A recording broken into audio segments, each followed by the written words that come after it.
الحمد لله نحمده ونستعينه ونستغفره ونؤمن به ونتوكل عليه ونعوذ بالله من شرور أنفسنا ومن سيئات أعمالنا من يهده الله فلا مضل له ومن يضلله فلا هادي له ونشهد أن لا إله إلا الله وحده لا شريك له ونشهد أن سيدنا ومولانا وحبيبنا وشفيعنا وطبيبنا وطبيب قلوبنا وشفاء صدورنا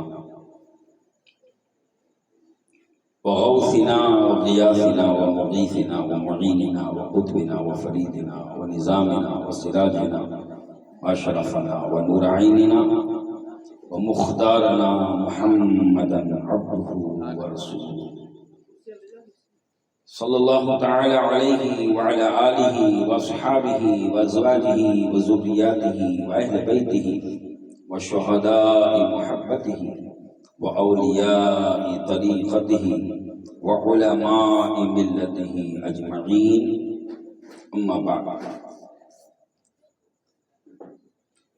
فأعوذ بالله من الشيطان الرجيم بسم الله الرحمن الرحيم قد نرى تقلب وجهك في السماء فلنولينك قبلة ترضاها فول وجهك شطر المسجد الحرام صدق الله العظيم وصدق رسوله النبي الأمين المختار الكريم ونحن على ذلك لمن الشاهدين والشاكرين والحامدين والموقنين والذاكرين والحمد لله رب العالمين.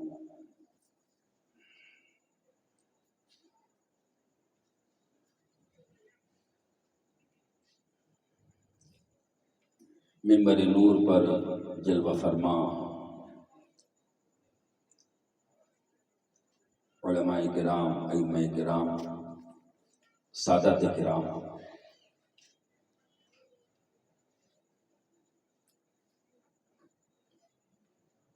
اس جلسہ عید میلاد النبی صلی اللہ تعالی علیہ وآلہ وسلم میں تشریف لانے والے تمام عاشقان رسول، حضرات محترم و پردہ نشین خواتین اسلام، السلام علیکم ورحمۃ اللہ وبرکاتہ۔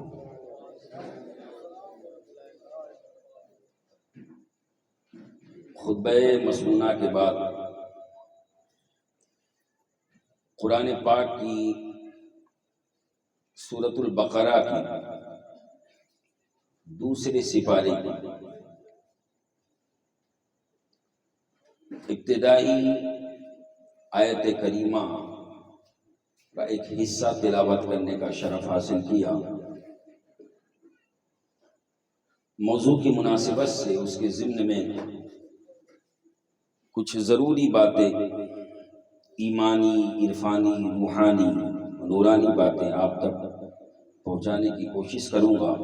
اس سے پیشتر دستور اہل سنت والجماعت کے مطابق ہم سب کے آقا و مولا حضور تاجدار مدینہ، راحت قلب و سینہ، شفیع المذنبین، رحمت للعالمین، حبیب کبریا، امام الانبیاء، تاجدار عرب و عجم، فخر آدم و بنی آدم، محسن کائنات، معلم انسانیت، ارواحنا فدا جناب احمد مجتبی محمد رسول اللہ صلی اللہ تعالی علیہ وآلہ وسلم کی بارگاہ بے کس پناہ میں اپنی اپنی غلامی کا ثبوت دیتے ہوئے درود پاک کا نذرانہ پیش فرمائیں۔ اللہم صلی علی سیدنا و مولانا محمد المعدل الجود والکرم وآلہ واصحابہ وبارک وسلم صلاۃ و سلاما علیکہ یا رسول اللہ صلی اللہ تعالی علیہ وآلہ وسلم۔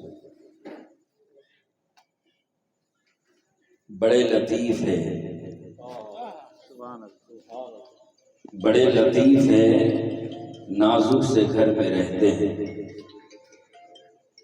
بڑے لطیف ہیں، نازک سے گھر میں رہتے ہیں، میرے حضور میری چشم تر میں رہتے ہیں۔ سبحان اللہ۔ میرے حضور میری چشم تر میں رہتے ہیں،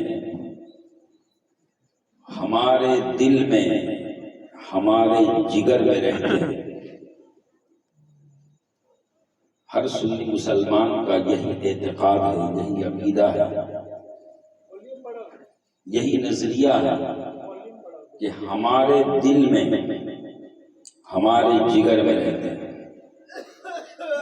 ہمارے دل میں، ہمارے جگر میں رہتے ہیں، انہی کے گھر ہے یہ، وہ اپنے گھر میں رہتے ہیں۔ سبحان اللہ۔ انہی کے گھر ہے یہ، وہ اپنے گھر میں رہتے ہیں، اور مقام ان کا نہ فرش زمین نہ عرش بری۔ سبحان اللہ۔ مقام ان کا نہ فرش زمین نہ عرش بری، وہ اپنے چاہنے والوں کے گھر میں رہتے ہیں۔ بے شک سبحان اللہ۔ وہ اپنے چاہنے والوں کے گھر میں رہتے گھر میں رہتے ہیں، وہ اپنے چاہنے والوں کے گھر میں رہتے ہیں۔ خدا کے نور کو اپنی طرح سمجھتے ہیں، خدا کے نور کو اپنی طرح سمجھتے ہیں۔ یہ کون لوگ ہیں جس کے اثر میں رہتے ہیں؟ سبحان اللہ۔ یہ کون لوگ ہیں جس کے اثر میں رہتے ہیں؟ اور یقین والے کہاں سے چلے کہاں پہنچے؟ بے شک یقین والے، یقین والے کہاں سے چلے کہاں پہنچے، اور جو اہل شک ہے اگر میں مگر میں رہتے ہیں، بے شک سبحان جو اہل شک ہے اگر میں مگر میں رہتے ہیں۔ یقین والے کہاں سے چلے کہاں پہنچے، اور جو اہل شک ہے اگر میں مگر میں رہتے ہیں، رہے وہ اپنوں سے غافل، ارے معاذ اللہ، رہے وہ اپنوں سے غافل، ارے معاذ اللہ، خوشا نصیب ہم ان کی نظر میں رہتے ہیں۔ سبحان اللہ۔ سبحان اللہ۔ خوشا نصیب ہم ان کی نظر میں رہتے ہیں، اور ملائکہ بھی عقیدت سے دیکھتے ہیں انہیں، ملائکہ بھی عقیدت سے دیکھتے ہیں انہیں، جو خوش نصیب نبی کے نگر میں رہتے ہیں، سبحان اللہ۔ جو خوش نصیب نبی کے نگر میں رہتے ہیں۔ بڑے لطیف ہے، نازک سے گھر میں رہتے ہیں، میرے حضور میری چشم تر میں رہتے ہیں، ہمارے دل میں، ہمارے جگر میں رہتے ہیں، انہی کے گھر ہے یہ، وہ اپنے گھر میں رہتے ہیں، انہی کے گھر ہے یہ، وہ اپنے گھر میں رہتے ہیں۔ سلطان جہاں محبوب خدا، تیری شان و شوکت کیا کہنا۔ سلطان جہاں محبوب خدا، تیری شان و شوکت کیا کہنا، ہر شے پہ لکھا ہے نام تیرا، تیرے ذکر کی رفعت کیا کہنا۔ سبحان اللہ۔ ہر شے پہ لکھا ہے نام تیرا، تیرے ذکر کی رفعت کیا کہنا، اور رحمت رسول پاک کی ہر شے پہ عام ہے، رحمت رسول پاک کی ہر شے پہ عام ہے، ہر گل میں، ہر شجر میں محمد کا نام ہے صلی اللہ علیہ وسلم، ہر گل میں، ہر شجر میں محمد کا نام ہے، اور اللہ کا وظیفہ ہے، اور قدسیوں کا بھی اللہ کا وظیفہ ہے، اللہ کا وظیفہ۔ اللہ کا وظیفہ کیا ہے؟ قدسیوں کا، فرشتوں کا وظیفہ کیا ہے؟ اللہ کا وظیفہ اور قدسیوں کا وظیفہ۔ وہ وظیفہ کیا ہے؟ تو رب فرماتا ہے ان اللہ وملائکتہ یصلون علی النبی، بے شک اللہ اور اس کے سارے فرشتے مل کر نبی پر درود و سلام بھیجتے ہیں۔ یہ ہے اللہ کا وظیفہ اور فرشتوں کا وظیفہ۔ اب خدا اپنی شان کے لائق بھیجتا ہے، فرشتے اپنی شان کے مطابق بھیجتے ہیں، لیکن یہ عمل جاری ہے کہ اللہ اور اس کے سارے فرشتے مل کر نبی پر صلات بھیجتے رہتے ہیں، رحمت بھیجتے رہتے ہیں، اس نبی پر اپنی رحمتیں اتارتا رہتا ہے خدا۔ فرمایا بے شک اللہ اور اس کے سارے فرشتے نبی پر صلات بھیجتے رہتے ہیں۔ اب یہ جو صلات اللہ بھیجتا ہے اور فرشتے مل کر بھیجتے ہیں، اللہ نے کہا اے ایمان والو تم بھی اس میں شامل ہو جاؤ، تم بھی اس عمل میں شامل ہو جاؤ، اور کہا یا ایھا الذین آمنوا صلوا علیہ وسلموا تسلیما، اے ایمان والو تم بھی نبی پر خوب درود و سلام بھیجا۔ بے شک سبحان اللہ۔ تو اللہ کا وظیفہ ہے، اور قدسیوں کا بھی کیا شان ہے رسول علیہ السلام کی، کیا شان ہے رسول علیہ السلام کی، آواز ہو بلند، درود و سلام کی محفل ہے یارو، سیرت خیر الانام کی، محبت میں جھوم کر درود پاک کا نذرانہ پیش فرمائیں۔ صلی اللہ علیہ نبی الامی والی صلی اللہ تعالی علیہ وآلہ وسلم، صلاۃ و سلام علیک یا رسول اللہ صلی اللہ تعالی علیہ وآلہ وسلم۔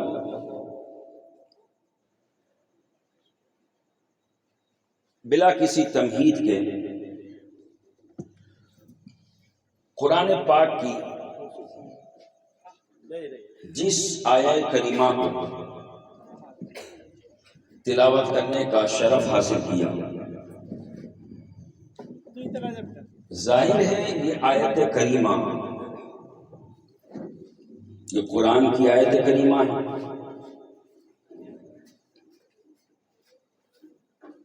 اور قرآن کیا ہے؟ قرآن کیا ہے؟ قرآن اللہ کا کلام ہے، قرآن اللہ کا کلام ہے، اور جیسے اللہ ہر عیب سے پاک ہے ویسے ہی اس کا کلام بھی ہر عیب سے پاک ہے۔ اس لیے کہ جو کلام ہوتا ہے وہ متکلم کی صفت ہوتا ہے، اور متکلم جیسا ہوتا ہے ویسا اس کا کلام ہوتا ہے۔ متکلم کہتے ہیں مثال کے طور پر بولنے والا، بولنے والا وہ ہے متکلم، بیان کرنے والا، اور جو بول رہا ہے وہ ہے کلام، وہ ہے قول، وہ ہے بیان، وہ ہے بات، وہ ہے فرمان۔ تو جو کلام ہے، جس کا کلام ہے، اس کی جیسی شان ہے ویسے ہی اس کے کلام کی شان ہوگی۔ بے شک بے شک۔ تو کلام، قرآن کلام الہی ہے، کلام اللہ ہے، اللہ کا کلام ہے، تو جیسے اللہ کی شان ہے ویسے ہی اس کے کلام کی شان ہے۔ بے شک بے شک۔ جیسے اللہ کی ذات و صفات میں کوئی شریک نہیں ویسے ہی اس کے کلام جیسا کوئی دوسرا کلام نہیں۔ بے شک۔ جیسے اللہ تبارک و تعالی ہر عیب سے پاک ہے ویسے ہی اس کا کلام بھی ہر عیب سے پاک ہے۔ سبحان اللہ۔ بے شک۔ جیسے اللہ سے بڑا سچا کوئی نہیں ویسے ہی اس کے کلام سے بڑا سچا کوئی نہیں۔ سبحان اللہ۔ ومن اصدق من اللہ حدیثا، اللہ سے بڑھ کر سچا کون ہوگا؟ خدا کی بات سے زیادہ کس کی سچی بات ہوگی؟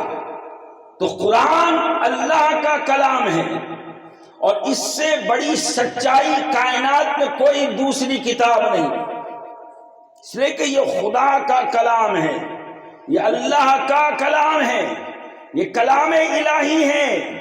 اب جب یہ اللہ کا کلام ہے تو الف سے لے کر بلکہ با سے لے کر ناس کی سین تک ایک ایک حرف، ایک ایک نقطہ، ایک ایک شد و مد ہر عیب سے پاک ہے، ہر کمی سے پاک ہے، ہر کجی سے پاک ہے، اور اس سے بڑھ کر سچا کوئی کلام نہیں۔ بے شک۔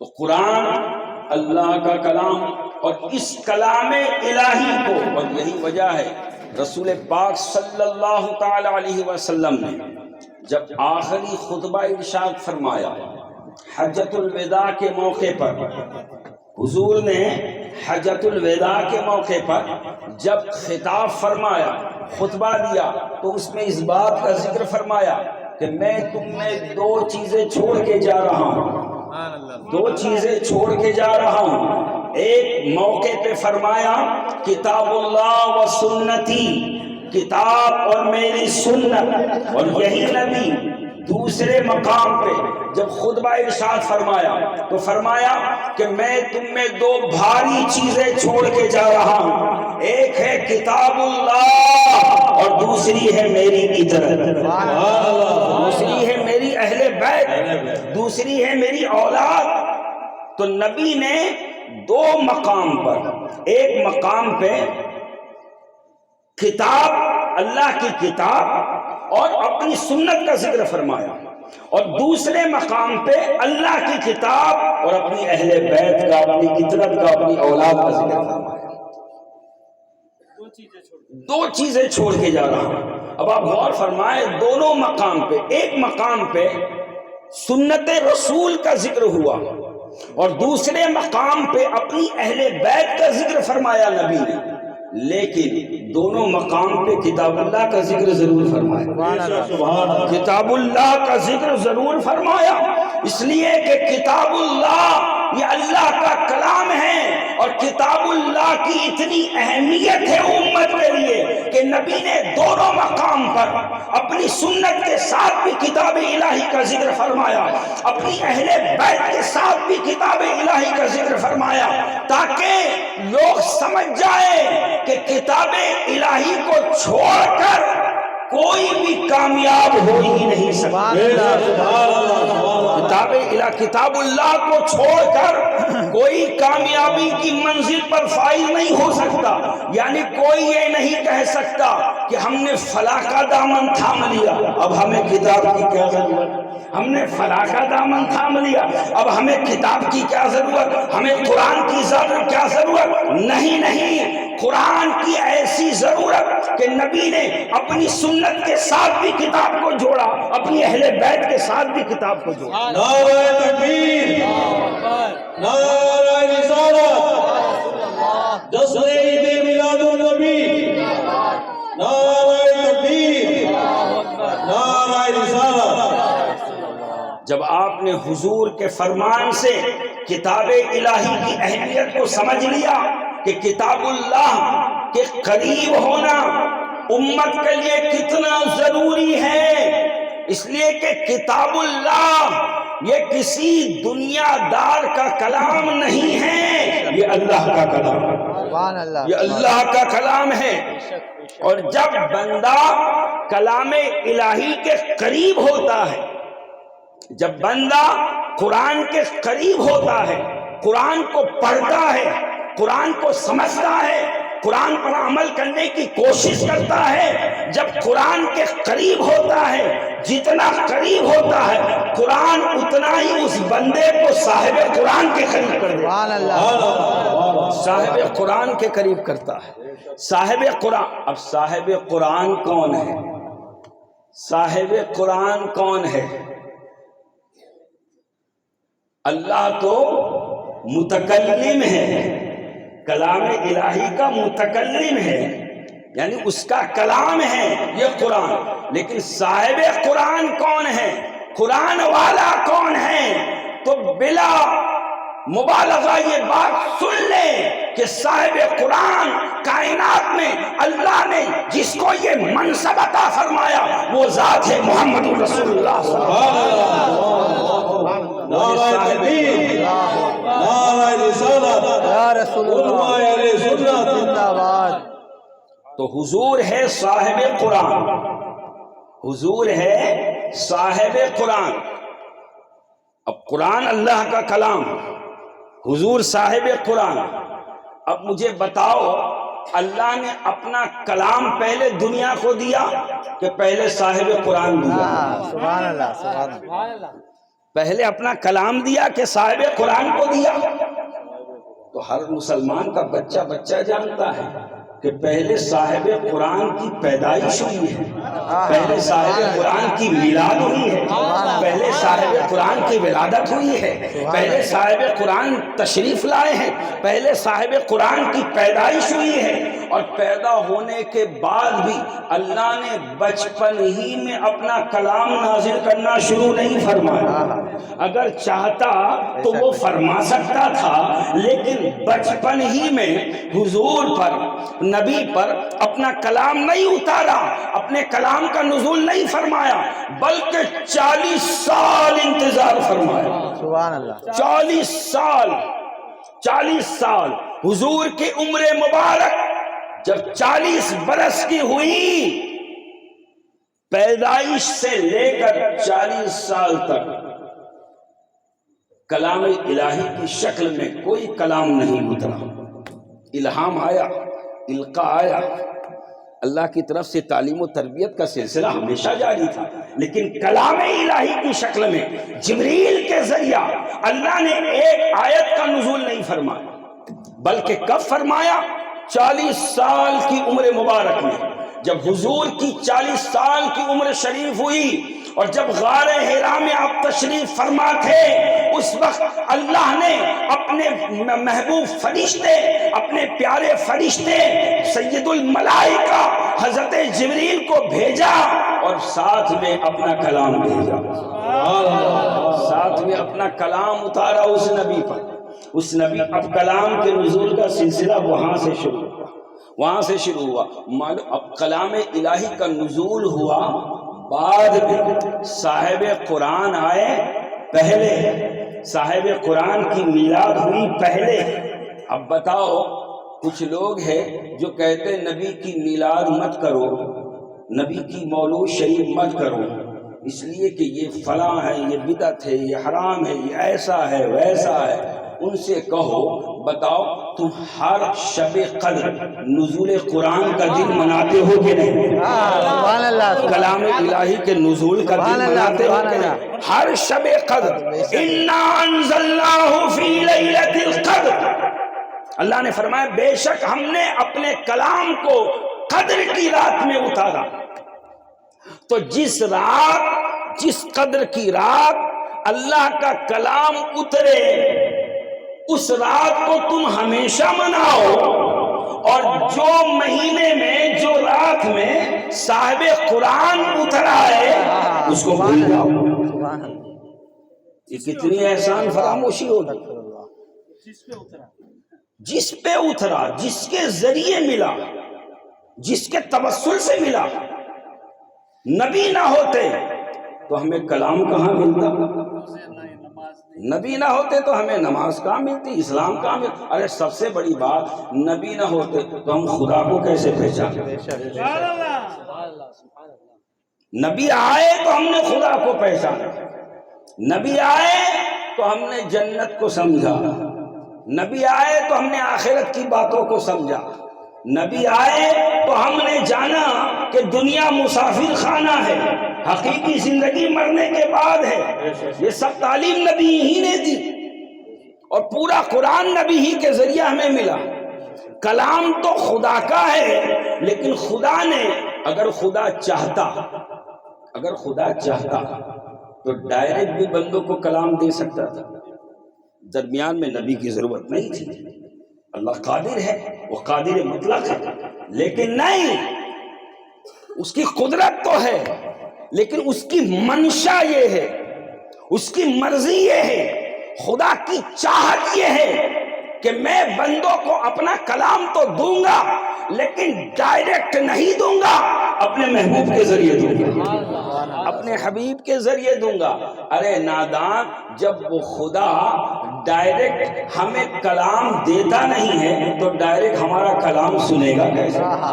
ڈائریکٹ ہمارا کلام سنے گا کیسے؟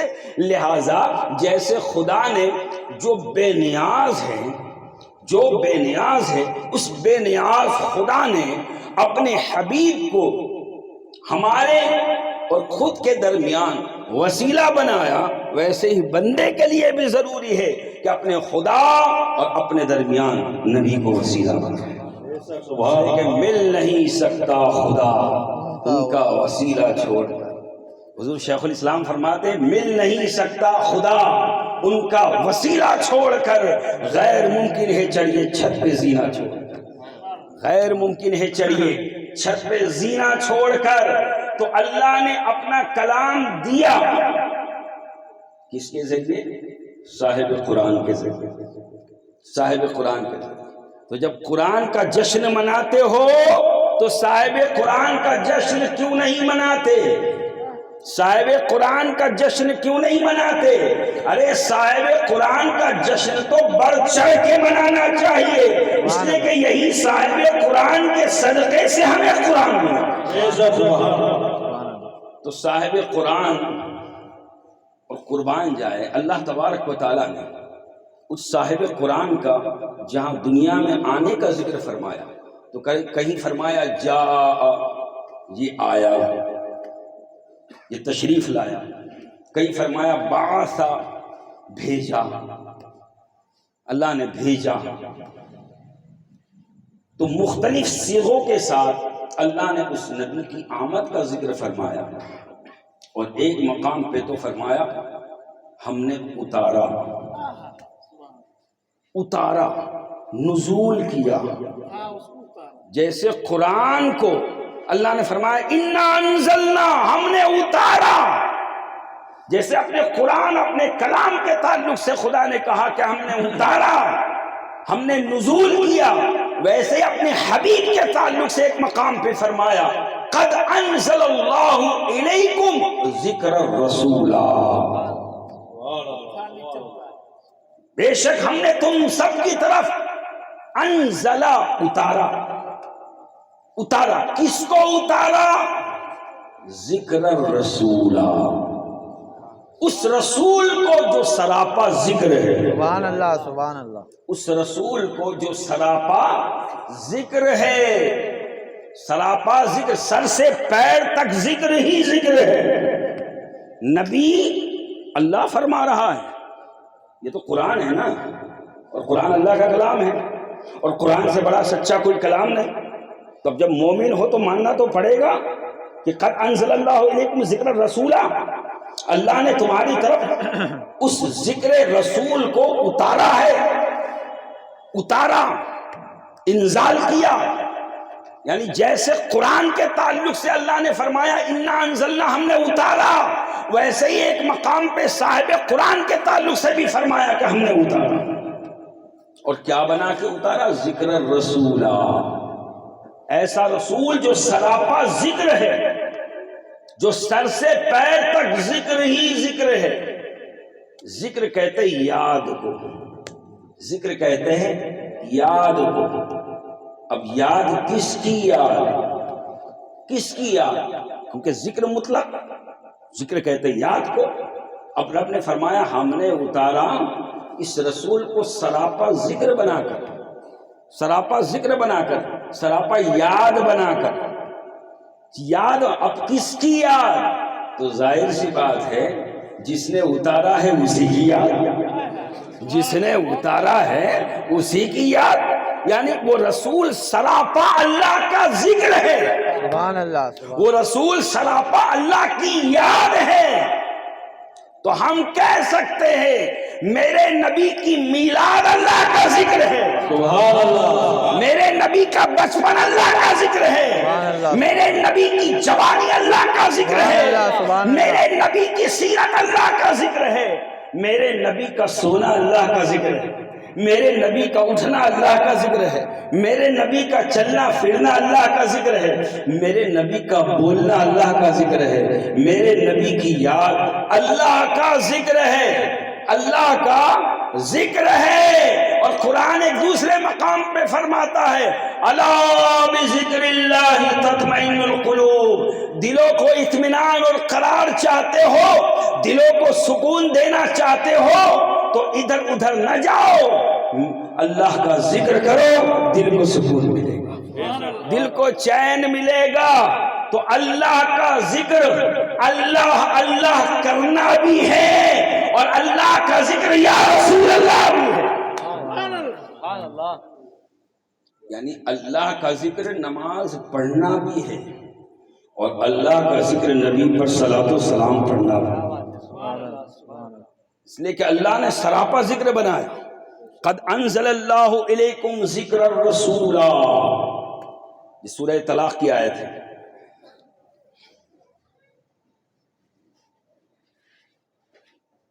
اب اللہ تبارک و تعالی نے اپنے کلام کو اپنے نبی کے ذریعے دنیا والوں کو عطا فرمایا، تو کلام الہی کا متکلم اللہ اور صاحب قرآن صاحب کلام مصطفیٰ صلی اللہ علیہ وسلم۔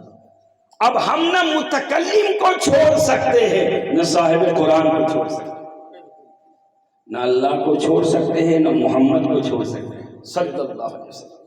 کچھ لوگ ہیں جو کہتے ہیں ڈائریکٹ اللہ تک پہنچو، ڈائریکٹ اللہ سے مانگو، نبی سے مت مانگو، نبی سے مت مانگو، اللہ سے مانگو، ڈائریکٹ اللہ سے مانگو۔ اچھی بات ہے، ڈائریکٹ اللہ سے مانگو، ہم بھی کہتے ہیں ڈائریکٹ اللہ سے مانگو، ہم بھی کہتے ہیں ڈائریکٹ اللہ سے مانگو، اس لیے کہ دینے والا تو اللہ ہی ہے، دینے والا اللہ ہی ہے، خالق اللہ ہے، مالک اللہ ہے، رازق اللہ ہے، موتی اللہ ہے، دینے والا اللہ ہے۔ ڈائریکٹ اللہ سے مانگو، لیکن کم سے کم یہ بھی تو دیکھو، اللہ سے پوچھو، اے اللہ تو دیتا تو ہے، کس کو دیتا ہے، کس کو دیتا ہے؟ تو اللہ کے نبی صلی اللہ علیہ وسلم نے ایک موقع پہ ارشاد فرمایا، واللہ یؤتی وانما انا قاسم، اللہ مجھے دیتا ہے اور میں بانٹتا ہوں، اللہ مجھے دیتا ہے اور میں تقسیم کرتا ہوں۔ دیتا تو اللہ ہی ہے، عطا کرنے والا اللہ ہی ہے۔ کُلًّا نُمِدُّ ہَؤُلَاءِ وَہَؤُلَاءِ مِنْ عَطَاءِ رَبِّكَ، اللہ تبارک و تعالیٰ فرماتا ہے چاہے یہ نعمت ہو چاہے وہ نعمت ہو، چاہے دنیا کی نعمت ہو چاہے عقبہ کی نعمت ہو، ساری نعمتیں تمہارے رب کی عطا ہے، تمہارے رب کی عطا کرنے والا کون؟ اللہ تبارک۔ لیکن قربان جائے، کلام الہی میں غور کرو، اللہ یہ تو فرما سکتا تھا کہ میری عطا ہے، نہیں، یہ نہیں فرمایا، بلکہ فرمایا ہاؤلائی و ہاؤلائی من عطاء ربک، من عطاء ربک، کہ یہ تیرے رب کی عطا ہے، اے محبوب یہ تیرے رب کی عطا ہے۔ کیا اللہ صرف نبی کا رب ہے اور کسی کا رب نہیں؟ وہ تو رب العالمین ہے، الحمدللہ رب العالمین، وہ تو ساری کائنات کا رب ہے۔ لیکن جب اپنی عطا کی بات آئی تو خاص طور سے اللہ نے اپنی ربوبیت کی نسبت محبوب کی طرف کی، محبوب کی طرف کی، کہ دیتا تو میں ہی ہوں، عطا تو میری ہی ہے، لیکن تیرے رب کی عطا ہے، تیرا رب ہو کر میں دیتا ہوں، کیونکہ واللہ یؤتی وانما انا قاسم، اللہ مجھے دیتا ہے، نبی فرماتے اللہ مجھے دیتا ہے اور میں بانٹتا ہوں، میں تقسیم کرتا ہوں۔ اسی لیے تو ہمارے امام نے ہمیں عقیدہ دیا، کون دیتا ہے دینے کو منہ چاہیے، دینے والا ہے سچا ہمارا نبی، دینے والا ہے سچا ہمارا نبی۔ تبھی تو ہمارے امام نے ہمیں یہ عقیدہ دیا کہ ٹھنڈا ٹھنڈا میٹھا میٹھا پیتے ہم ہیں، پلاتے یہ ہے رب ہے معطی، یہ ہے قاسم، رزق اس کا ہے کھلاتے، سبحان اللہ، رزق اس کا ہے کھلاتے یہ ہے۔ ارے قصر دنا تک کس کی رسائی؟ سبحان اللہ، قصر دنا تک، دنا فتدلا، قصر دنا تک کس کی رسائی؟ جاتے یہ ہے آتے، جاتے یہ ہے آتے یہ ہے، انا اعطینا کل کوثر، ساری کثرت پاتے، ساری کثرت پاتے یہ ہے۔ تو حضور کی یہ شان ہے کہ اللہ نے اپنے محبوب کو ساری کثرتیں عطا فرمائی۔ اب وہ نبی کائنات میں کمالات کو، خیر کو تقسیم فرما رہے ہیں، اور میرے نبی کل بھی بانٹ رہے تھے، آج بھی بانٹ رہے ہیں، آج بھی بانٹ رہے ہیں۔ قیامت تک نبی کی بارگاہ کی تقسیم ختم نہیں ہوگی، بلکہ جب حشر کا میدان ہوگا وہاں بھی نبی ہی تقسیم فرمائیں گے، وہاں بھی نبی ہی تقسیم فرمائیں گے۔ جنت میں جانے کے لیے نبی ہی کا انتظار کرنا پڑے گا، جنت میں جانے کے لیے۔ آج جس جنت کی لالچ میں تم نیک اعمال کرتے ہو، اس جنت میں جانے کے لیے قیامت میں نبی کے آنے کا انتظار کرنا پڑے گا۔ نبی آئیں گے، تالا کھولیں گے، تب داخلہ ہوگا، تب داخلہ ہوگا، ورنہ ڈائریکٹ جنت میں بھی نہیں جا سکتے۔ ڈائریکٹ جنت میں اللہ اللہ دنیا میں بہت کیا، نمازیں بہت پڑھی، بہت تبلیغ کی، بہت صدقہ و خیرات کیے، بہت عمرے کیے، بہت حج کیے، بہت نیک اعمال کیے، بہت تبلیغ کی، چلے پہ چلا لگایا، لیکن جب مرے حشر میں جب پہنچے سوچا چلو بہت نیک اعمال ہے، اب اعمال کے بدلے میں تو جنت ملنی ہی ہے۔ وہاں جب جائیں گے دیکھیں گے کہ وہاں تو تالا لگا ہوا ہے، وہاں تو بند ہے، وہاں جنت بند ہے، جنت بند ہے۔ چونکہ یہاں دیوبند سے تعلق تھا، وہاں جنت ان کے لیے بند ہے۔ سبحان اللہ، سبحان اللہ، نعرہ تکبیر، اللہ اکبر، نعرہ رسالت، یا رسول اللہ، علماء اہل سنت زندہ باد۔ وہاں جنت میں جب جانے کے لیے پہنچیں گے تو وہاں دیکھیں گے جنت بند ہے، جنت بند ہے، تالا لگا ہوا ہے، جنت بند ہے، ان کے لیے جنت بند ہے۔ کیوں؟ اس لیے کہ دنیا میں انہوں نے دیوبند سے تعلق رکھا، مرنے کے بعد حشر میں ان کے لیے جنت بند ہے، جنت بند ہے۔ اور ہمارے امام نے ہمیں خوشخبری دی، تجھ سے اور جنت سے کیا مطلب، وہاں بھی دور ہو، ہم رسول اللہ کے جنت، رسول اللہ، ہم رسول اللہ کے جنت، رسول اللہ کی، ہم رسول اللہ کے جنت، رسول اللہ کی۔ دنیا میں جب تک جیو اپنا تعلق نبی سے مضبوط کرتے ہوئے رہو، سبحان اللہ، نبی کا ذکر کرتے رہو، نبی کی میلاد مناتے رہو، نبی پر درود و سلام پڑھتے رہو، نبی پاک صلی اللہ علیہ وسلم کے اسوہ حسنہ پر عمل کرتے رہو، نبی پاک صلی اللہ علیہ وسلم کی سیرت مبارکہ پر عمل کرتے رہو، نبی سے تعلق مضبوط کرتے رہو۔ اور جب نبی سے تعلق مضبوط ہوگا تو پھر کیا ہوگا؟ جب مریں گے تو وہاں جب قبر میں پہنچیں گے وہاں بھی نبی ہمیں نظر آئیں گے، جب حشر میں پہنچیں گے وہاں بھی نبی ہمیں ملیں گے۔ اور انشاءاللہ اگر ہم نبی کی وفاداری کے ساتھ دنیا سے گئے کلمہ طیبہ پڑھتے ہوئے تو ہمارا ایمان ہے کہ نبی قبر میں بھی ہماری مدد کریں گے اور حشر میں بھی ہماری۔ سبحان اللہ، سبحان اللہ، نعرہ تکبیر، نعرہ رسالت، جسد میلاد النبی، زندہ باد، سرکار کی آمد، مرحبا، دلدار کی آمد، مرحبا، نعرہ تکبیر، نعرہ رسالت۔ یا رسول اللہ، تو صاحب قرآن ہے حضور، بے شک، اور کلام الہی کو اتارنے والا متکلم ہے اللہ۔ ہم نہ متکلم کو چھوڑ سکتے ہیں نہ صاحب قرآن کو چھوڑ سکتے ہیں، بے شک، اور یہی اہل سنت والجماعت کا عقیدہ ہے، یہی بزرگوں نے عقیدہ دیا۔ بے شک، نہ اللہ اللہ کرنا چھوڑو نہ یا رسول اللہ کرنا چھوڑو، اللہ اللہ بھی کرو، یا رسول اللہ کے نعرے بھی بلند کرو، سبحان اللہ، نماز بھی پڑھو، درود و سلام بھی پڑھو، نماز بھی پڑھو، درود و سلام بھی پڑھو، اللہ کا فرض بھی ادا کرو، نبی کی سنتیں بھی ادا کرو، بے شک، سبحان اللہ، دونوں ساتھ میں لے کے چلو۔ اور ہمارے کلمے کی بھی یہی تعلیم ہے، لا الہ الا اللہ محمد رسول اللہ صلی اللہ علیہ وسلم۔ نہ اللہ کو چھوڑ سکتے نہ محمد کو چھوڑ سکتے صلی اللہ علیہ وسلم۔ اب کچھ لوگ ہیں جو کہتے ہیں صرف اللہ مل گیا سب مل گیا، اللہ مل گیا سب مل گیا۔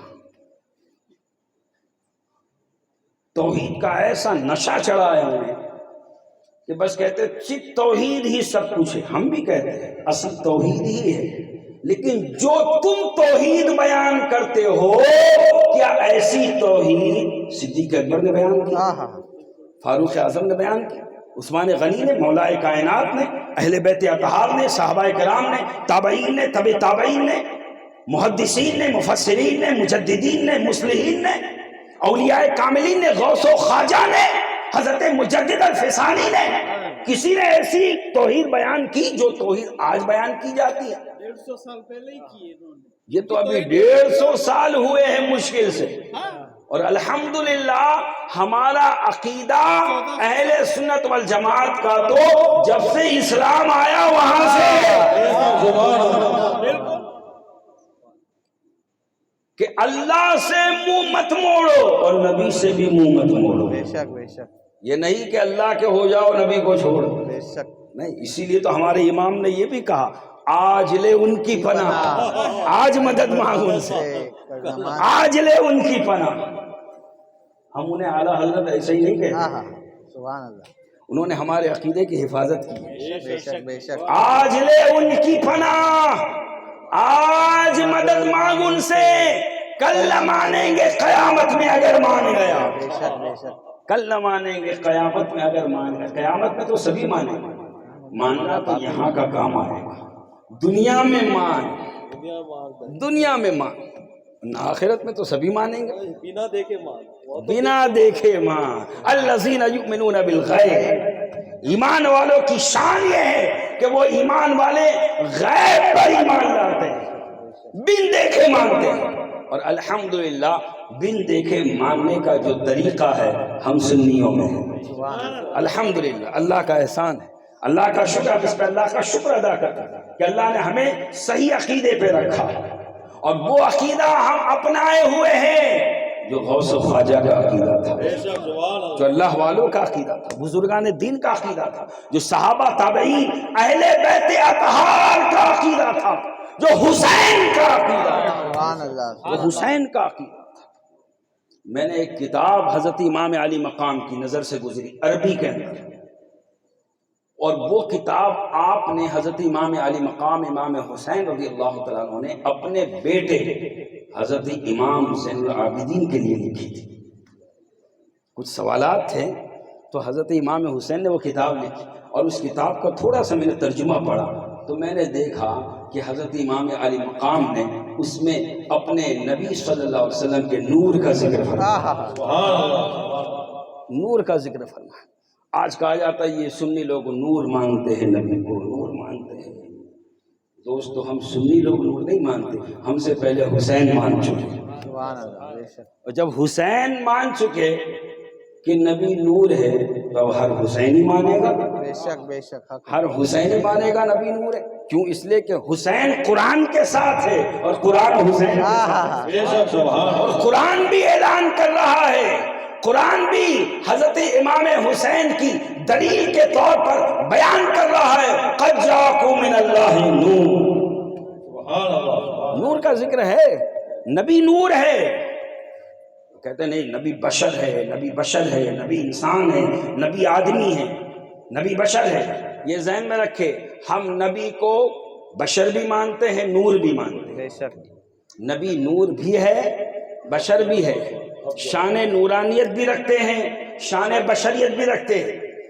لیکن نور ہے، بشر ہے. نہ نور ہونا نبی کی حقیقت، نہ بشر ہونا نبی کی حقیقت. شان نورانیت بھی ہے، شان بشریت بھی ہے، لیکن نہ شان بشریت نبی کی حقیقت، نہ شان نورانیت نبی کی حقیقت. تو پھر نبی کی حقیقت کیا؟ تو ہم کیا سمجھائیں؟ میرے نبی نے پہلے ہی ابو بکر سے کہہ دیا یا ابا بکر لم یعرفنی حقیقت غیر ربی، اے ابو بکر میری حقیقت کو میرے رب کے سوا کسی نے نہیں پہچانا. کسی نے نہیں پہچانا. رب کے سوا، رب کے سوا، رب کے سوا نبی کی حقیقت کو کسی نے نہیں پہچانا. اب نبی کی حقیقت کو سمجھنا ہے تو رب سے ملنا پڑے گا. رب سے ملنا پڑے گا. اب جاؤ رب سے ملو، رب سے ملو. ڈائریکٹ ملنے کا بہت جو ہے چسکا ہے کہ ڈائریکٹ ملے، تو جاؤ ڈائریکٹ ملو تو پتا چلے گا کہ نبی کی حقیقت کیا ہے. نبی شان نورانیت بھی رکھتے ہیں، نبی شان بشریت بھی رکھتے ہیں، لیکن اس کے اوپر ایک اور شان ہے جس شان کو مخلوق میں سے کوئی نہیں پہچانتا، کوئی نہیں پہچانتا. اسی لیے شاعر نے کہا محمد صلی اللہ علیہ وسلم سر وحدت ہے، کوئی رمز اس کے کیا جانے. محمد صلی اللہ علیہ وسلم سر وحدت، وحدت کا راز ہے. وحدت کیا ہے؟ اللہ. محمد سر وحدت ہے، کوئی رمز کوئی راز اس کے کیا جانے. شریعت میں تو بندہ ہے، حقیقت میں خدا جانے. سبحان اللہ. شریعت میں تو بندہ ہے، شریعت میں تو بندہ ہے. اس لیے ہمیں حکم ہے کہ کلمہ شہادت پڑھو تو اس میں پڑھو اشہد ان محمدن عبدہ ورسولہ.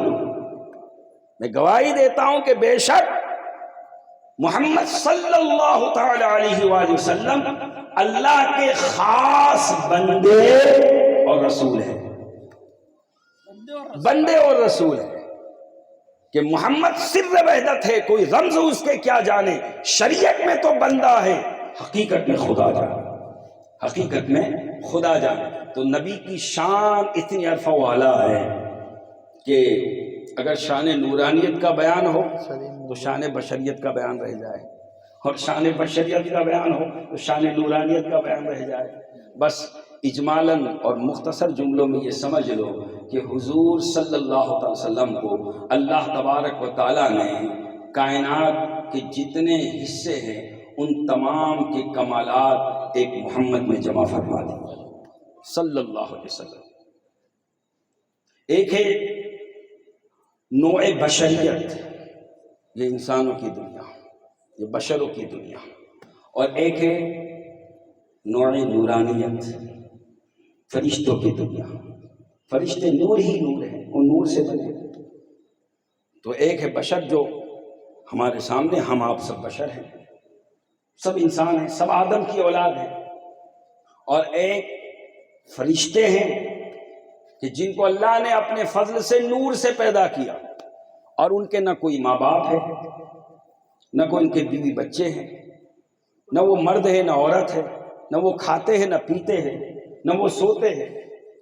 تو پھر کیا کرتے ہیں؟ اللہ نے جس کام میں لگا دیا اسی کام میں لگے رہتے ہیں. فرشتے، اللہ کے مقرب فرشتے. اور کتنے ہیں؟ بے حساب، بے حساب. اور وہ سب کس سے بنے؟ نور سے، نور سے.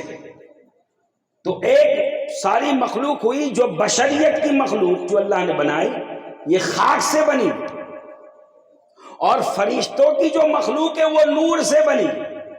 تو اللہ نے حضور کو بشر بھی بنایا، نور بھی بنایا. اب کیوں بنایا؟ تو اس لیے بنایا کہ نبی بشر اس لیے ہے تاکہ ساری بشریت ان سے فیض لے سکے. اور نبی نور اس لیے ہے سارے عالم انوار اس نبی سے فیض لے سکے. نعرہ تکبیر، نعرہ رسالت، غوث کا دامن، خواجہ کا دامن، نعرہ تکبیر. تو یہ دو شان تو سمجھ میں آئی کہ شان بشریت اس لیے تاکہ ہم جیسے بشر اس نبی سے فیض لے سکے، شان نورانیت اس لیے تاکہ عالم انوار میں رہنے والے ملائکہ اس نبی سے فیض لے سکے. لیکن شان حقیقت کیوں؟ شان حقیقت کیوں؟ تو علماء عاشقین فرماتے ہیں نبی کو شان حقیقت جو اللہ نے عطا فرمائی وہ کسی مخلوق کے لیے نہیں، وہ اپنے لیے ہے. اللہ نے وہ اپنے لیے رکھی. اسی لیے نبی نے فرمایا میری حقیقت کو میرے رب کے سوا کوئی نہیں پہچان سکتا، کوئی نہیں پہچان سکتا. تو نبی کی اتنی عرفہ و اعلیٰ شان یہی وجہ ہے کہ اللہ نے اپنے کلام کو جب دنیا میں اتارنا ہوا تو اس حبیب کو منتخب فرمایا اور اس حبیب پر اپنا کلام اتارا. کلام ہے خدا کا، اور زبان ہے مصطفیٰ کی، کلام ہے اللہ کا اور زبان ہے نبی کی، یعنی نبی کی زبان کا مقام دیکھو کہ دیکھنے میں تو بشر کی زبان ہے لیکن اسی بشر کی زبان سے اللہ کا کلام نکل رہا ہے، کلام الہی نکل رہا ہے۔ تو حضور صلی اللہ علیہ وسلم کی یہ شان ہے کہ اللہ نے انہیں صاحب قرآن بنایا، اپنا کلام اس نبی پر اتارا، اور جب ہم قرآن کا جشن مناتے ہیں تو زیادہ ضروری بھی ہے کہ ہم صاحب قرآن کا بھی جشن منائیں، صاحب قرآن کی بھی یاد منائیں۔ اور صاحب قرآن کی شان کیا ہے، شان کیا ہے؟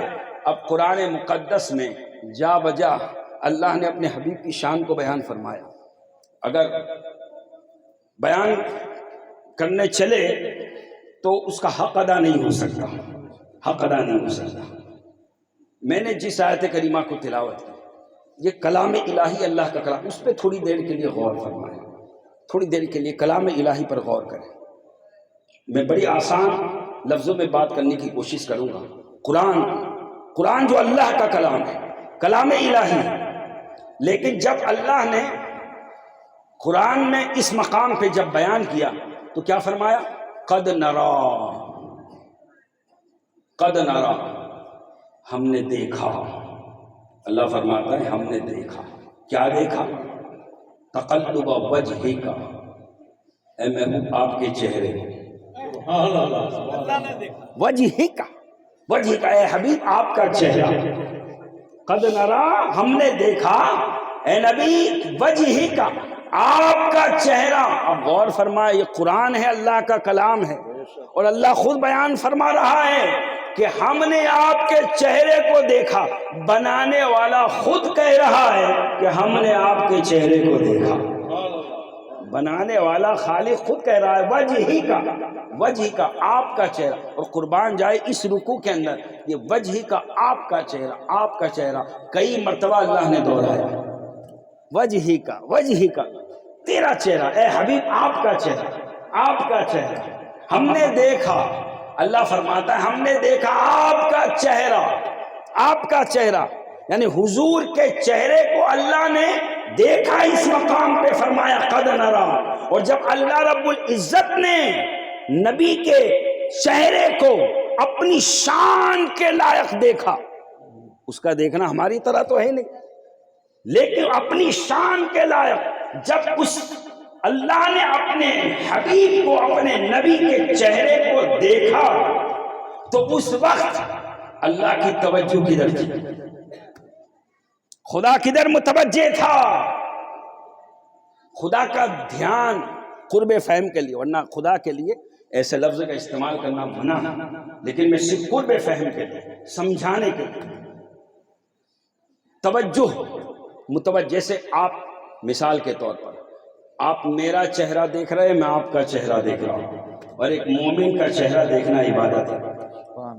آپ میرا چہرہ دیکھ رہے ہو، میں آپ کا چہرہ، تو میں آپ کی طرف متوجہ ہوں، آپ میری طرف متوجہ ہیں، آپ کا دھیان میری طرف ہے، میرا دھیان آپ کی طرف ہے۔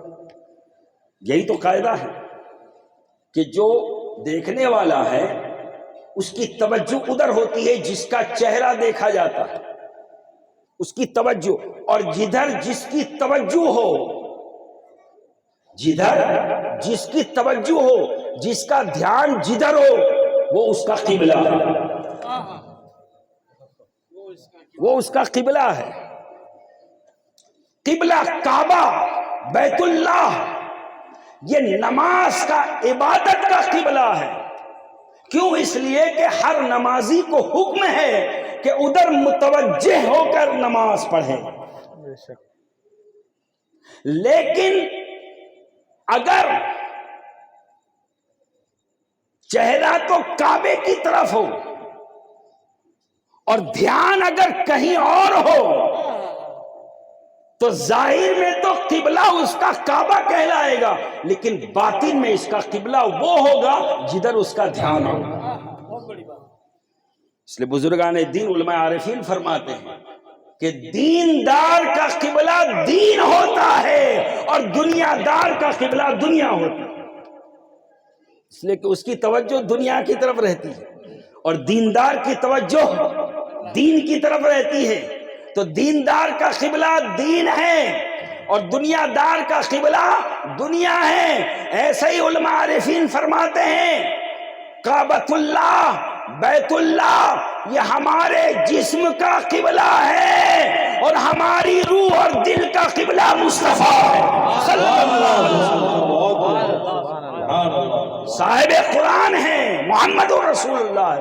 یہ ہمارے دل اور ہماری روح کا قبلہ ہے. اور اس مقام پہ یہ تو ہمارا قبلہ ہوا، لیکن اس مقام پہ علماء عارفین نے ایک بڑی انوکھی بات کہی، بڑی انوکھی بات کہی کہ دیکھیے قد نرا تقلب وجہک فی السماء. اللہ فرماتا ہے محبوب ہم نے دیکھا آپ کا چہرہ، یعنی اللہ کی توجہ اس وقت خصوصی طور پر نبی کی طرف تھی، یعنی اس وقت اللہ کا قبلہ نبی تھا. قبلہ بمعنی متوجہ ہونا، یہ سمجھ لیں. جیسے ہم کہتے ہیں قبلہ و کعبہ آئے تو وہ ایک تعظیم کے لیے کہا جاتا ہے. ایک قبلہ وہ ہے جو نماز کا قبلہ ہے، کعبۃ اللہ ہے، بیت اللہ ہے. لیکن یہاں جو میں بات عرض کرنا چاہتا ہوں یہ توجہ، دھیان، متوجہ، کہ جب کوئی کسی کو دیکھتا ہے توجہ ادھر ہوتی ہے. تو اللہ نے جب فرمایا کہ اے محبوب ہم نے آپ کے چہرے کو دیکھا، تو اس وقت توجہ اللہ کی کدھر تھی؟ مصطفیٰ کے چہرے کی طرف. اور کیا دیکھا؟ مصطفیٰ کا چہرہ. کیا دیکھا؟ فرمایا تقلب وجہک فی السماء، آپ کا چہرہ جو آپ بار بار آسمان کی طرف اٹھاتے ہیں. سبحان اللہ. اے محبوب آپ جو بار بار اپنا چہرہ آسمان کی طرف اٹھاتے ہیں، ہم دیکھ رہے ہیں. اور یہ واقعہ کہاں پیش آیا؟ مسجد قبلتین میں. حضور حالت نماز میں ہیں، نماز کی حالت میں، اور حالت نماز میں آپ نماز میں بار بار آسمان کی طرف ایسے دیکھتے ہیں. اب بتاؤ اگر ہم نماز میں ایسے دیکھیں، علماء کرام تشریف فرمائے پوچھے کہ نماز میں اگر نمازی ایسے آسمان کی طرف دیکھے یا ادھر ادھر دیکھے تو اس کی نماز کیا ہو جائے گی؟ کہیں گے نہیں، مکروہ. اور اگر سینہ پھر جائے تو نماز مکروہ تحریمی ہے، واجب الادا. یعنی ہم اگر نماز میں ادھر ادھر دیکھیں، آسمان کی طرف دیکھیں تو مکروہ. اور نبی یہاں پر اس نماز میں، حالت نماز میں آسمان کی طرف دیکھ رہے، اور اللہ اس ادا کو اپنے کلام کا موضوع بنا رہا ہے، سبحان اللہ. اور وہ بھی تعریف کے طور پہ. اب غور فرمائیں، یہ بہت بڑی بات ہے کہ خدا اپنے محبوب کی ادا کو مدح کے طور پہ، تعریف کے طور پہ، توصیف کے طور پہ، کمال کے طور پہ ذکر فرما رہا ہے کہ قد نرا تقلب وجہک فی السماء. اے محبوب ہم دیکھ رہے ہیں آپ بار بار آسمان کی طرف اپنا چہرہ اٹھاتے ہو، بار بار آسمان کی طرف اپنا چہرہ اٹھاتے ہو. ہم دیکھ رہے ہیں، ہم دیکھ رہے ہیں محبوب، آپ ہم دیکھ رہے ہیں کہ آپ بار بار. اور اللہ تو جانتا ہے کہ حضور کیوں چہرہ اٹھا رہے تھے. حضور اسی اللہ کے کلام کا انتظار کر رہے تھے، وہی کا انتظار کر رہے تھے. ابھی کوئی حکم آئے، ابھی کوئی حکم آئے. تو رب نے فرمایا محبوب ہم دیکھ رہے ہیں آپ بار بار اپنے چہرے کو آسمان کی طرف اٹھا رہے ہیں. اب قربان یہ کیا ہے؟ یہ قرآن ہے، یہ اللہ کا کلام ہے. اور اس مقام پہ اللہ نے اپنے کلام میں نبی کی ادا کو ذکر فرمایا، نبی کی ایک ادا کو ذکر فرمایا کہ نبی بار بار جو آسمان کی طرف اپنا چہرہ اٹھاتے تھے، اللہ اس کو ذکر فرما رہا ہے. اور یہ قرآن ہے، کلام الہی. یہی وجہ ہے کہ ہمارے علماء کہتے ہیں قرآن کیا ہے؟ قرآن بہت سے مقامات پر محبوب کی اداؤں کا نام قرآن ہے. رسول پاک صلی اللہ علیہ وسلم کی اداؤں کا نام قرآن ہے. قد نرا تقلب وجہک فی السماء. اے نبی ہم دیکھ رہے ہیں آپ بار بار اپنا چہرہ آسمان کی طرف اٹھا رہے ہو. اب کیوں اٹھا رہے ہو؟ رب تو جانتا ہے. تو رب نے فرمایا، آگے فرمایا فَلَنُوَلِّيَنَّكَ قِبْلَةً تَرْضَاهَا. گھبرائیے نہیں، ٹینشن مت لیجیے. ہم آپ کی خاطر عنقریب فَلَنُوَلِّيَنَّكَ آپ کے لیے قبلے کو بدل دیں گے.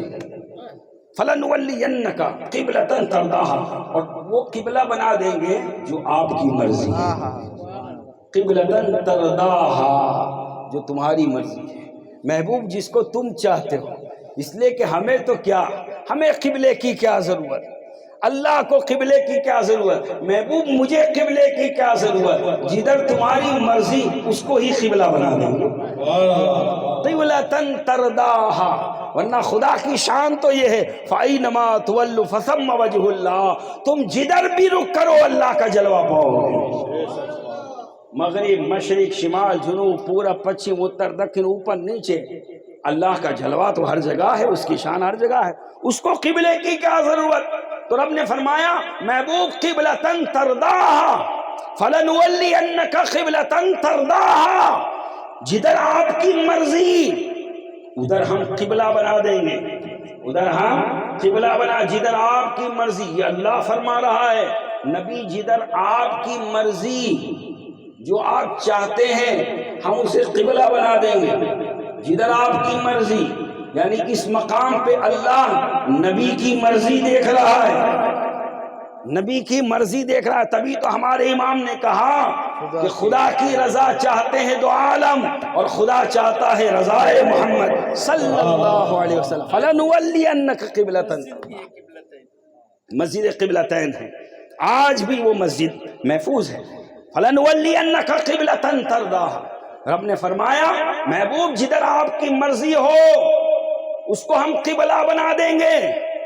اچھا کچھ لوگ کہتے بھائی ہم جو کعبے کی طرف منہ کر کے نماز پڑھتے ہیں تو ہم تو اس لیے پڑھتے کہ اللہ نے حکم دیا، اللہ نے حکم دیا، ہم کہتے ہیں ٹھیک اللہ ہی نے حکم دیا، اللہ ہی نے حکم دیا، لیکن قرآن تو پڑھو، اللہ نے جہاں حکم دیا ہے پہلے کس انداز سے نبی کا ذکر کیا، پہلے کس محبت کے ساتھ نبی کی اداؤں کا ذکر کیا، قد نرا، اس سے پہلے بھی ذکر کیا، سیقول السفہاء، وہاں سے پورا ذکر اسٹارٹ ہے، لیکن چونکہ وقت کی نزاکت کو مد نظر رکھتے ہوئے صرف اسی بات پر میں جو ہے اپنی گفتگو کو اختتام تک لے جاؤں گا کہ قد نرا تقلب وجہک فی السماء، رب نے حکم بعد میں دیا، پہلے اپنے قبلے کا ذکر فرمایا، رب نے حکم بعد میں دیا، پہلے اپنے محبوب کی ادا کا ذکر فرمایا، رب نے حکم بعد میں دیا، پہلے محبوب کی مرضی کا ذکر فرمایا، فَلَنُوَلِّيَنَّكَ قِبْلَةً تَرْضَاهَا،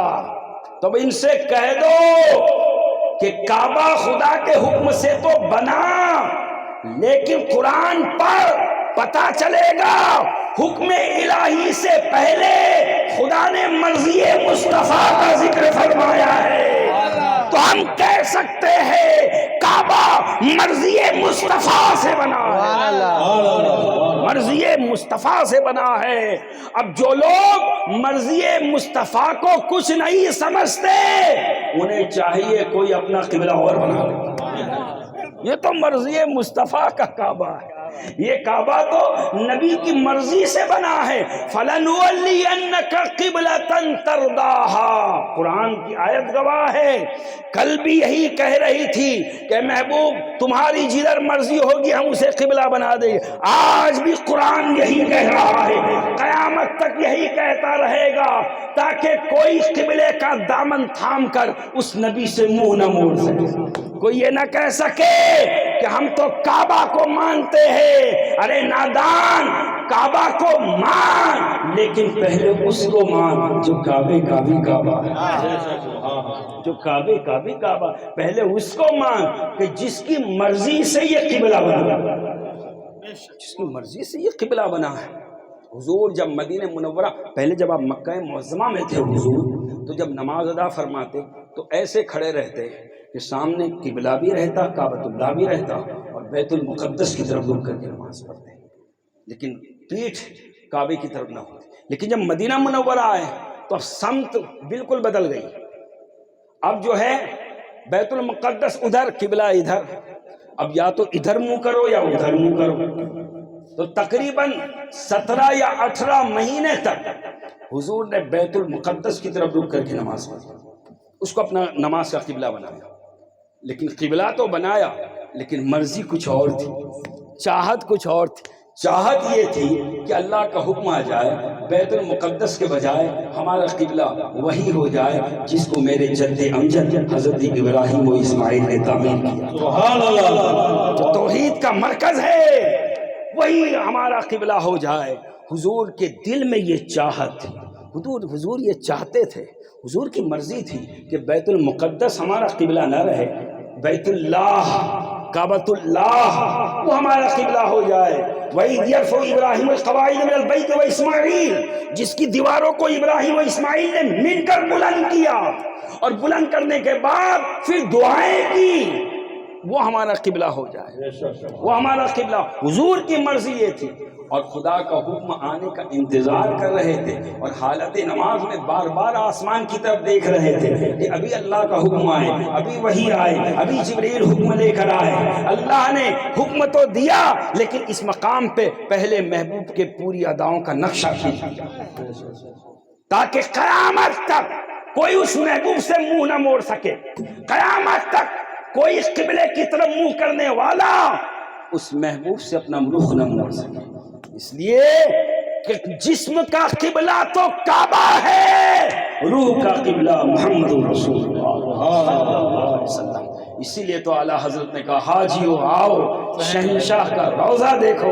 کعبہ تو دیکھ چکے، کعبے کا کعبہ دیکھو، کعبے کا کعبہ دیکھو. حضور کعبے کا کعبہ ہے، حضور جسموں کا کعبہ، حضور روحوں کا کعبہ ہے، حضور روحوں کا کعبہ ہے، حضور اصل کائنات ہے، حضور جانے کائنات ہے، حضور باعث کائنات ہے، حضور رحمت کائنات ہے، حضور نور کائنات ہے. ارے حضور ہے تو سب کچھ ہے، اگر حضور نہیں تو کچھ نہیں. سبحان اللہ سبحان اللہ. اسی کو کہا اعلیٰ حضرت نے وہ جو نہ تھے تو کچھ نہ تھا، وہ جو نہ ہو تو کچھ نہ ہو. جان ہے وہ جہان کی، جان ہے تو جہان ہے. الحمدللہ ہم سب حضور کا ذکر کر رہے ہیں، حضور کی میلاد ہم سب کی نیت کہ حضور، اس لیے کہ ہمارا ایمان و عقیدہ ہے اگر حضور راضی ہو گئے تو اللہ راضی ہو جائے، حضور راضی ہو گئے اللہ راضی ہو جائے. ہم سب میلاد اسی لیے تو مناتے ہیں.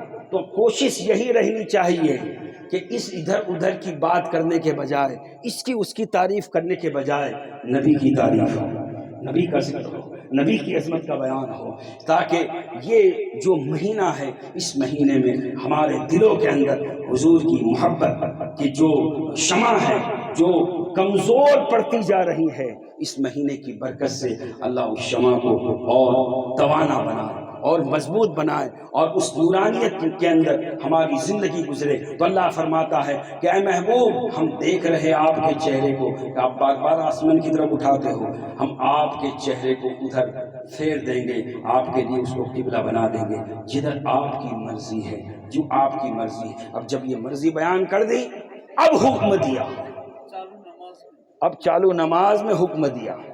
کیا حکم دیا؟ فَوَلِّ وَجْهَكَ شَطْرَ الْمَسْجِدِ الْحَرَامِ. سبحان اللہ. بس اے محبوب آپ اپنا چہرہ پھیر دو، چالو نماز.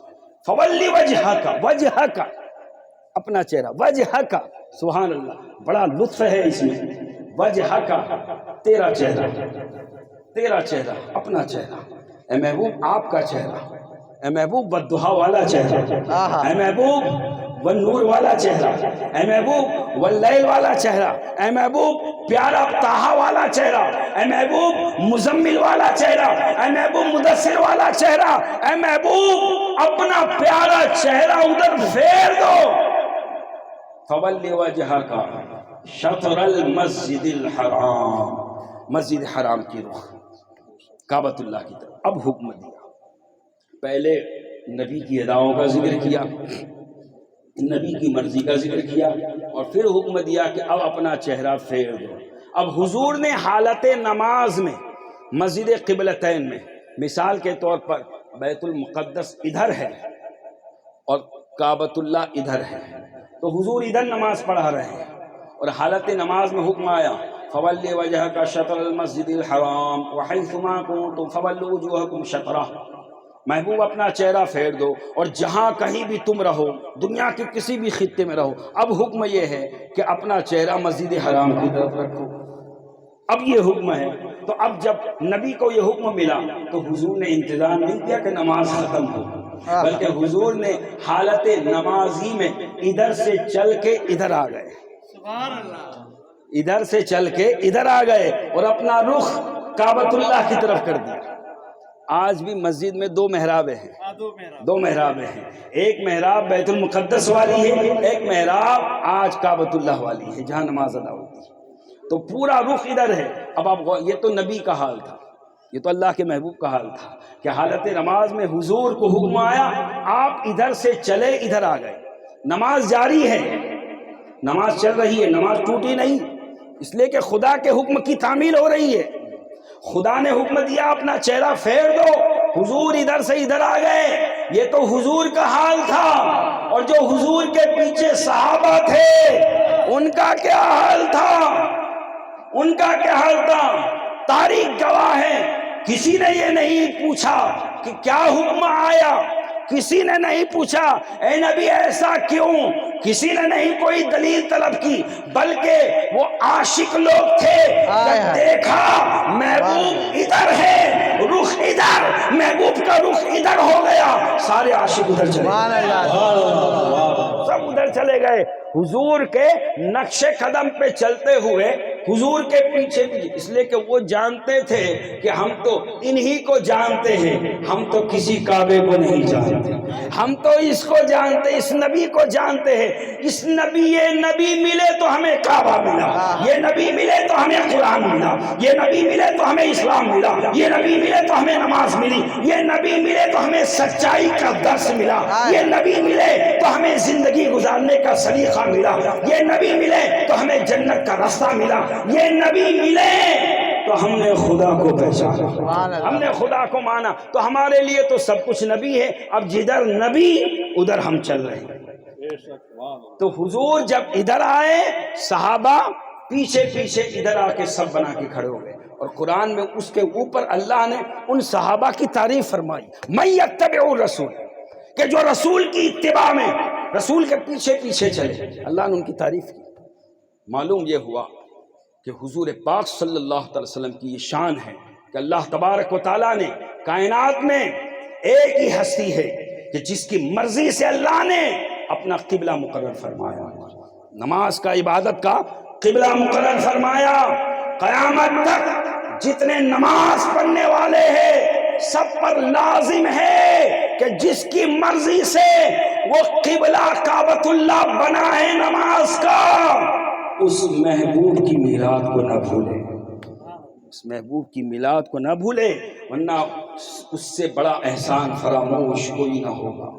اس لیے کہ جب اس نبی کے ذریعے سے یہ ساری نعمتیں مل رہی ہیں تو ہم اس نبی کو کیسے بھول سکتے ہیں۔ لہٰذا الحمدللہ ہم اہل سنت والجماعت کا یہ وتیرہ اور یہ شیوا اور یہ طریقہ رہا ہے کہ ہم یوں تو پورا سال جب موقع ملتا ہے حضور کی میلاد مناتے ہیں، حضور کا ذکر کرتے ہیں، لیکن جب ماہ ربیع النور آتا ہے، ماہ ربیع الاول آتا ہے تو خصوصیت کے ساتھ، اہتمام کے ساتھ حضور کا ذکر کرتے ہیں، حضور کا ذکر کرتے، حضور کا چرچا کرتے ہیں، حضور پر درود و سلام پڑھتے ہیں، حضور کے نام پر یہ سجاوٹ، یہ سجاتے ہیں، یہ جھنڈیاں لگاتے ہیں، اور حضور کے نام پر جلوس کا انعقاد کرتے ہیں۔ اس لیے کہ ہمارے لیے سب سے بڑی خوشی کائنات میں حضور کا آنا ہے، حضور کی میلاد ہے، تیرا میلاد ہے، ہر فتنہ باطل کی وفا، عصر تازہ کی ولادت ہے، ولادت کی خوشی، ماضی و حال و مستقبل ہے تیرے زیر نگی،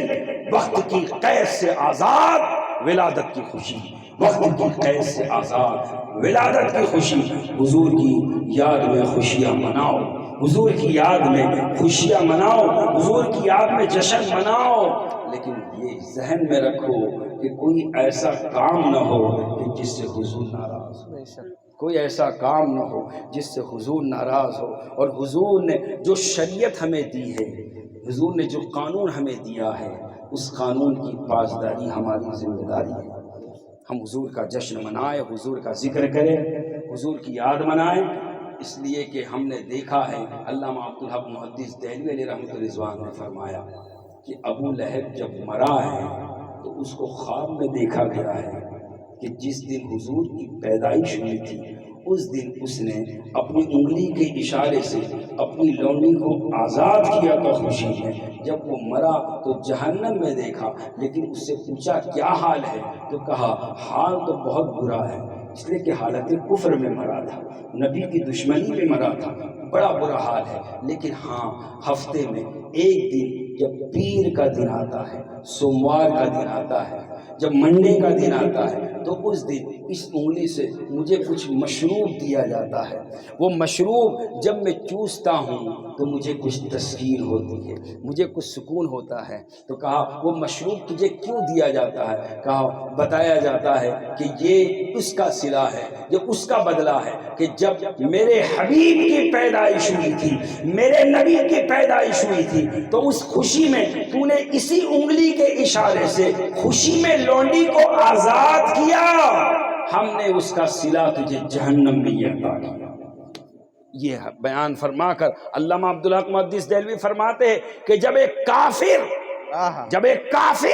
ایک دشمن خدا، دشمن رسول، جب وہ نبی کی، اور نبی کی نہیں، اس نے محمد بن عبداللہ کی ولادت کی خوشی منائی تھی، اور اسے یہ صلہ ملا جہنم میں. تو اگر ایمان والا محمد رسول اللہ کی ولادت کی خوشی منائے گا تو یقیناً اللہ اپنے فضل سے اسے جنت کا حقدار بنائے. لہذا بڑھ چڑھ کے خوش دلی کے ساتھ، دل جمی کے ساتھ حضور کا ذکر کریں، حضور کے جو ہے ولادت میں حصہ لیں، جشن میں حصہ لیں، لیکن اس کا خیال رکھیں. بے شک، اور جتنے سننے آتے ہیں، جتنے یہاں تشریف لاتے ہیں، اور جتنے اپنا وقت دیتے ہیں، اس لیے کہ آج اس دور کے اندر وقت دینا یہ بھی بہت بڑی بات ہے، وقت کی قربانی. اور یہ وقت کی قربانی آپ میرے لیے نہیں دے رہے، سید صاحب کے لیے نہیں، کسی اور کے لیے نہیں، کس لیے دے رہے ہیں؟ نبی کے لیے، نبی کی میلاد کے لیے، نبی کی میلاد کے لیے، نبی کے ذکر کے لیے. تو اس کا صلہ بھی آپ کو اللہ اپنے فضل سے آخرت میں عطا فرمائے. المختصر، باتیں تو بہت ہے، حضور کی بات تو ایسی بات ہے کہ نہ بیان کرنے والا تھک سکتا ہے، نہ آپ سننے والے عاشق تھک سکتے ہیں، اس لیے کہ ہمارے پاس اس کے سوا اور کیا ہے؟ نہ کوئی عمل ہے، نہ کچھ ہے، صرف ایک ہی ہے، حضور سے نسبت ہے، حضور کا ذکر، حضور کا ذکر. اس لیے کہ ہمارا ایمان و عقیدہ ہے ذکر مصطفیٰ میں ہے ذکر کبریا پنہا، احمد و احد میں بس میم کی مسافت ہے، احمد و احد میں بس میم کی مسافت. ہم نے کس کے پکڑا ہے اپنے خواجہ کا دامن، سارے ہند پر جن کی باطنی حکومت ہے کی محمد سے وفات ہونے. تو ہم تیرے ہیں، یہ جہاں چیز ہے کیا، لوح و قلم تیرے ہیں، محمد کی غلامی ہے سرد آزاد ہونے کی، خدا کے دامن توحید میں آباد ہونے کی. یہ قصہ لطیف ابھی ناتمام ہے، جو کچھ بیان ہوا وہ آغاز باب تھا. واخر دعوانا ان الحمدللہ رب العالمین. السلام علیکم ورحمۃ اللہ وبرکاتہ. کھڑے ہو جائے، ادب و احترام سے صلاۃ و سلام کا نذرانہ پیش کریں. یا نبی سودا بدین کا، یا رسول